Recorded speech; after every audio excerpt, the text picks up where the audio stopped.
Hello Cancer, welcome to the Plaid Sheep Oracle.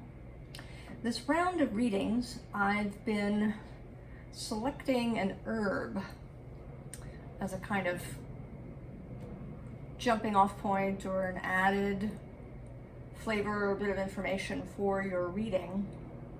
Now the first one that I did for Aries, I chose from my Modern Herbal Dispensatory, but you really wanted me to choose from my Culpeper's Complete Herbal, which has many more herbs in it, many of which you don't really see now.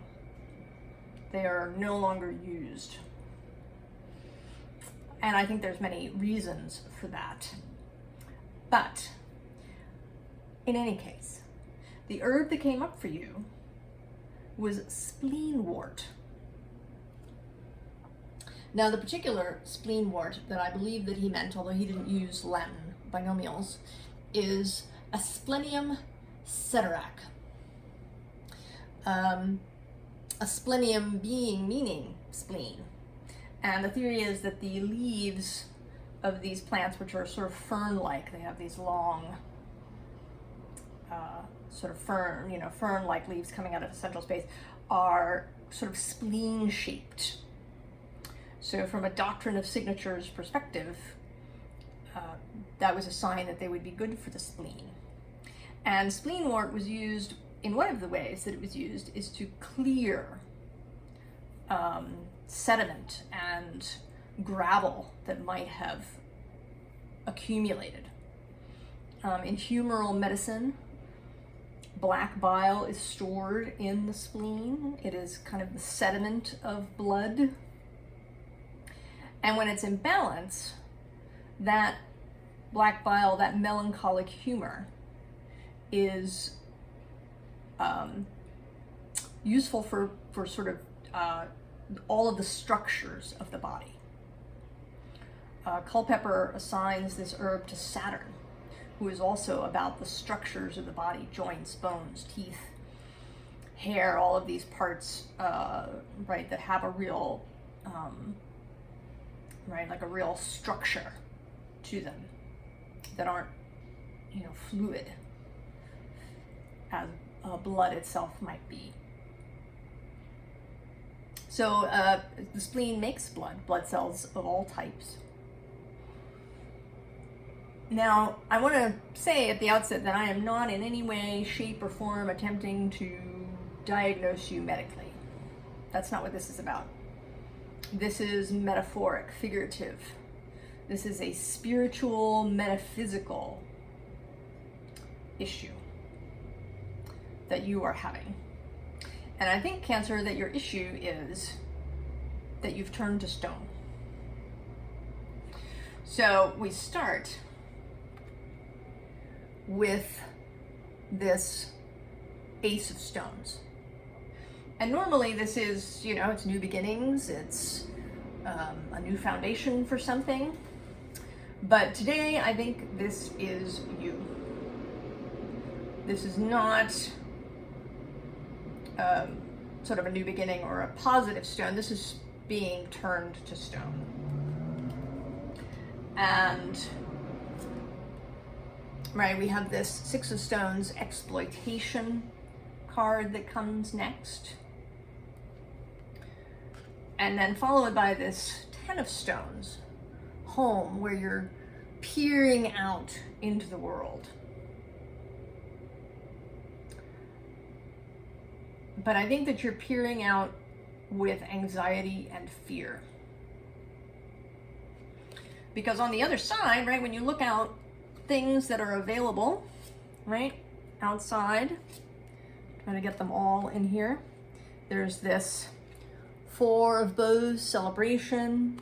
There's this Queen of Bows, the Queen of Wands, the hair. There's this Five of Vessels ecstasy card. And then there's this Knight of Stones, the horse, right? There's this whole kind of freedom-loving, fiery, ecstatic celebration going on out here. But I don't think that that's how you see it. You are showing up here as this Queen of Stones, which in a couple of readings now, she's been very tentative, peering out of her cave, right? She's sort of looking out of this doorway, and she doesn't want to go out. From her perspective, what's out there is unsafe, chaotic. And you may be having kind of a lot of discomfort because there are parts of you, both internal and external, parts in your own mind, also your non-physical companions, guides in spirit, and maybe even actual friends, who are trying to convince you that you should get up off this seat, right? They're giving you all kinds of reasons why you should get up and go, why you should fly with them. And this is creating, I think, this card says balance, but these two sides have knotted themselves around this tree.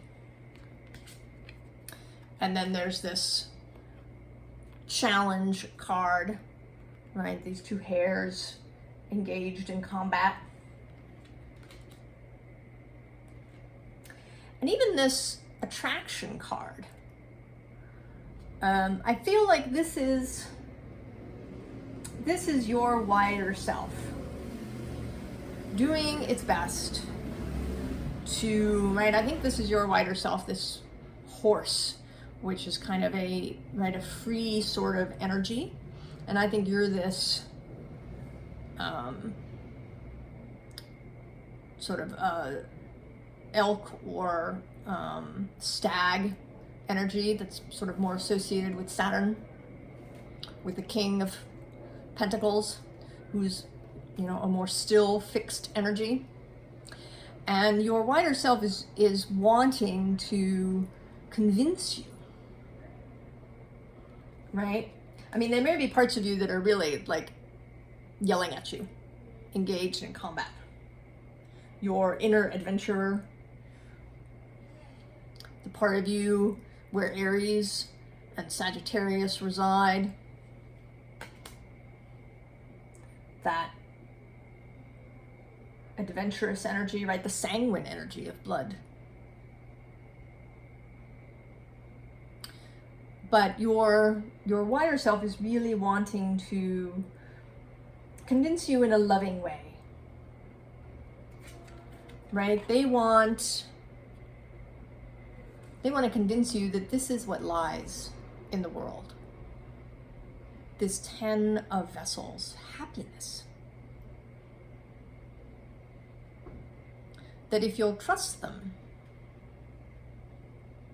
John O'Donohue has a quote, I may mangle it, that if you trust your soul,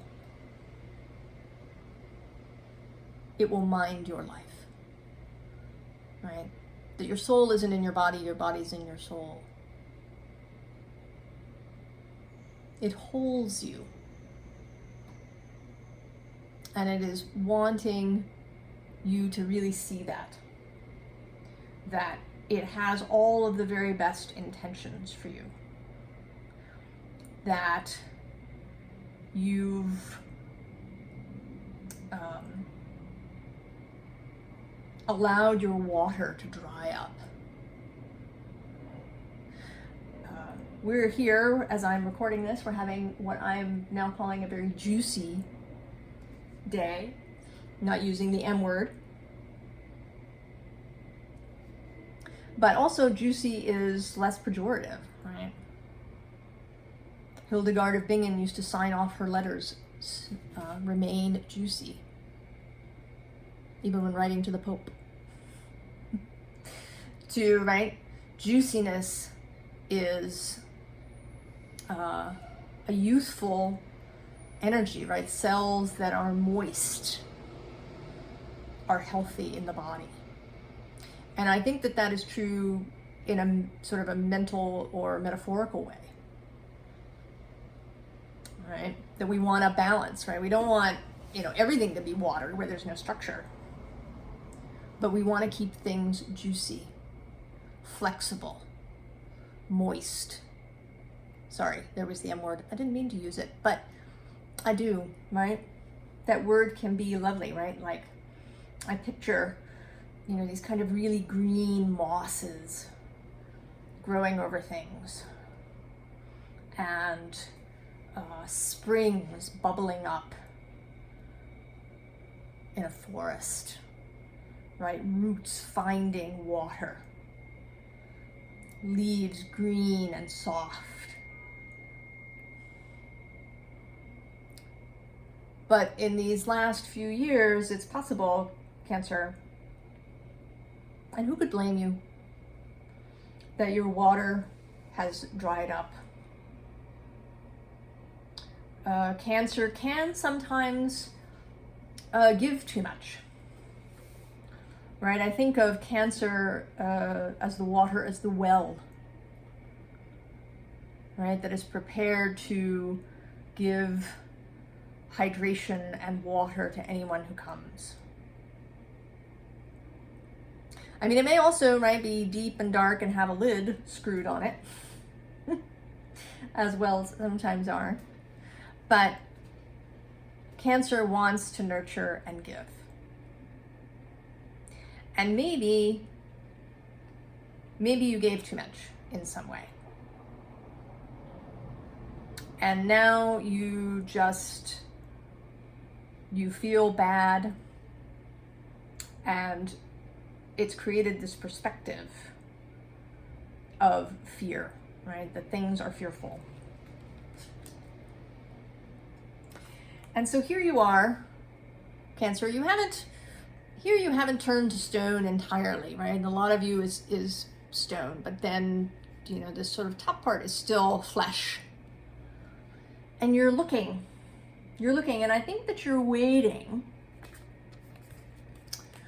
for something to happen, for time to pass. This is a very sort of clock-looking fortune's wheel, right? Here you are peering through the hole,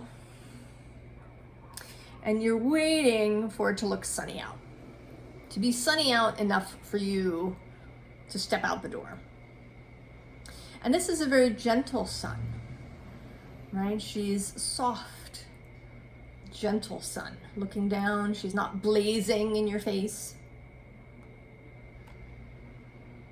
I think you're right. You're looking out for this, and you're waiting, Cancer. But your wider self wants you to know that this is not the right approach. Because you could wait here so long that you just turn to stone completely.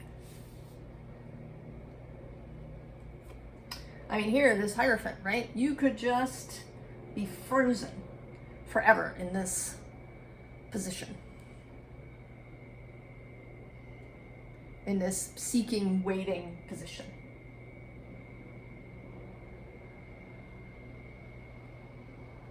Right, underneath that is this 8 of water. And I feel as if, right, it's like you watching the water go. And I sort of picture the tide going out here, the water receding further and further away, the ship being carried out further and further as the tide goes out. But underneath that is the Fool. And this is your soul. And this is your soul. Probably my favorite 7 of Wands, 7 of Fire. This unicorn. Here it is. Right, calling you. Doing, right, all kinds of things over here. Wanting you to notice how joyful your soul is. But you are still, right, repeatedly in this frozen space. And it's certainly, right, at the time of this recording in September of 2022, Pluto has been moving on the other side of you, moving through Capricorn. And a Plutonic transit can be very intense. I mean, it can be wonderful. Show you all kinds of new things that you didn't ever dream of. Show you your skills, your gifts, your possibilities, how you can transform into what you would love to be. But it can also be frightening, because it may dredge up all sorts of things in order to heal them, to bring them up into the light. And it may be that this process has left you, right, frozen. So the advice here, Cancer, I know you, right? You already know what it is. I don't even have to tell you, do I? It's the moon. Oh, Cancer, it's you. You are your own advice.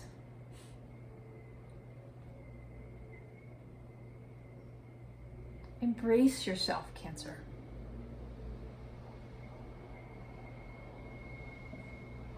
Do a check-in with yourself. Has that hard shell that protects you been getting harder and less flexible? Have your soft inner bits actually been turning into more shell?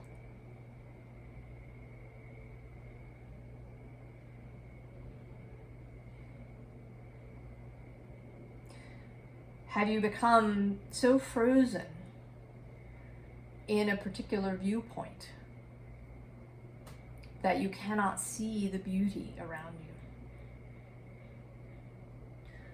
The moon is there. She's dropping her flowers for you. She is there, wanting to move your waters.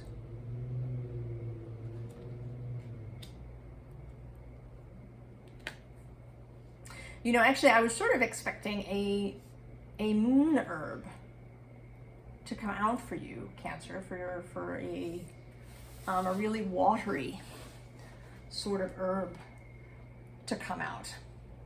But I think that what's needed actually is that, right, that Spleenwort, that clearing of the stones, of the gravel, of what has turned you into stone, petrified you, ossified you. Right, this page of fire is a whole new view, right? A whole new landscape. I mean, going from this sort of green, dense, stuck to the ground energy, this frozen energy, into this fiery energy. But she's also, right, she's a child. This is not like a rampaging fire energy. This isn't rushing like the Knight of Wands might be. This is playful, this is childlike, this is fireflies in a summer meadow, sparklers. This is small joys. So I think, right, that you're not being asked to just suddenly move out of the space, but to move gently with yourself. Because this next card is the Six of Earth. And this is not, right, it's Earth, but it isn't so static, right? These pentacles are sort of dancing. Or maybe they're actually sort of hanging, right, from this stag's horns, right? Converting from this kind of still stag energy to a more magical, mobile stag energy.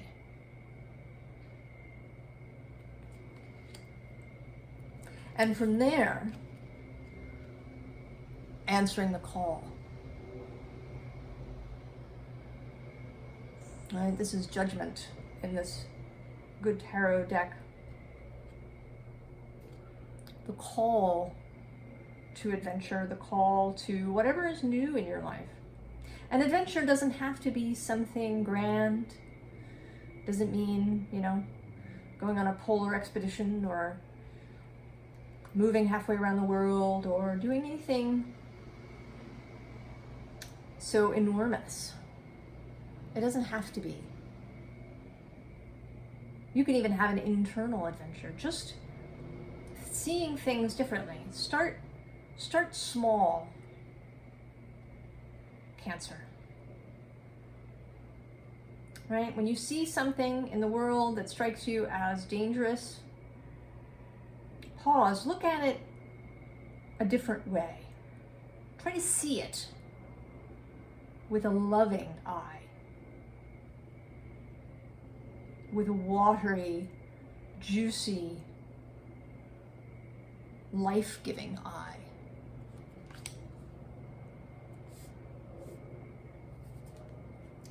And that can take you to this Six of Fire, Six of Wands, lifted up,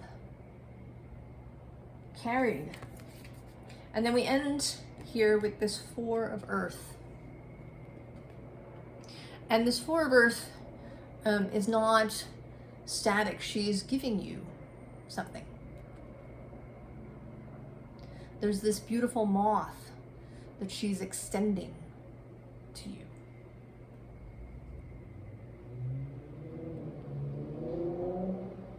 Or maybe even this is you, actually.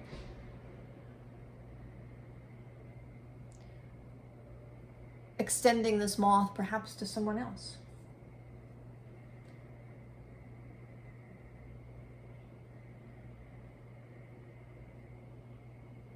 This is flexible earth. This is moist earth. Earth with wings and light. Fairy earth.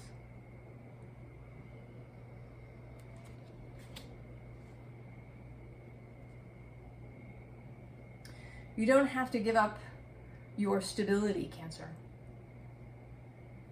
I have a Cancer ascendant. I know that feeling secure is important. It helps us to explore the world. To know that we have this foundation, that Saturn across the way in Capricorn holds us. Right? Is the earth that we stand on. It's the structure of our bodies and the physical world that we move around in. The chalice for our water.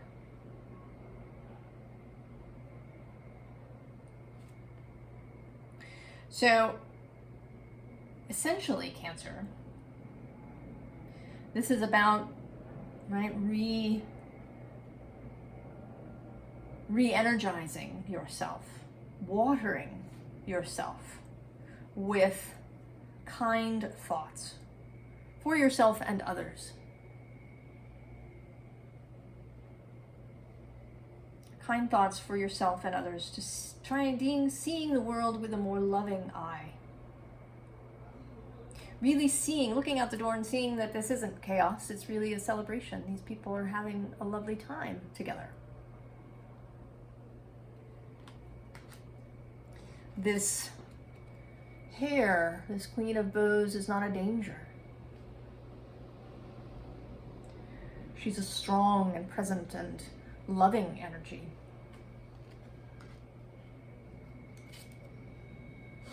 And this ecstasy is grounded, right? She has one foot on the ground. She's not off somewhere.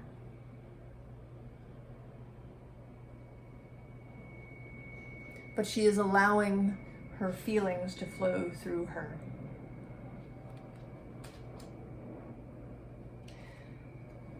And it's about point of view and belief. Can you change your perspective, Cancer?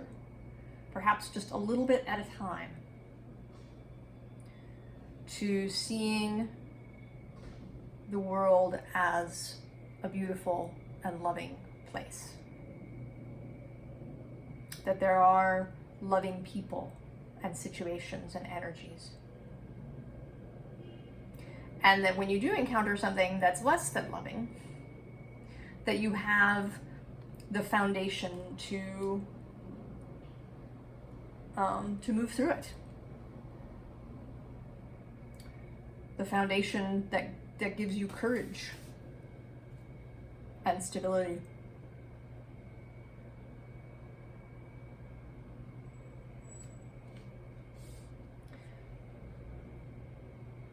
So don't do anything drastic, Cancer, I think is the advice. Go slow. Dissolve this stone that's been forming around you. Clear it out gently.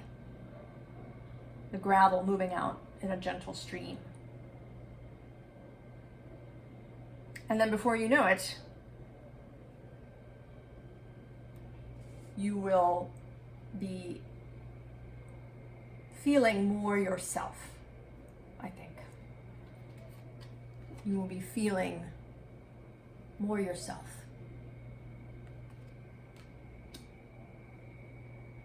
More in balance, more comfortable. Able to be in love with your life. I wish you all the very best, Cancer. And I will see you next time. So long.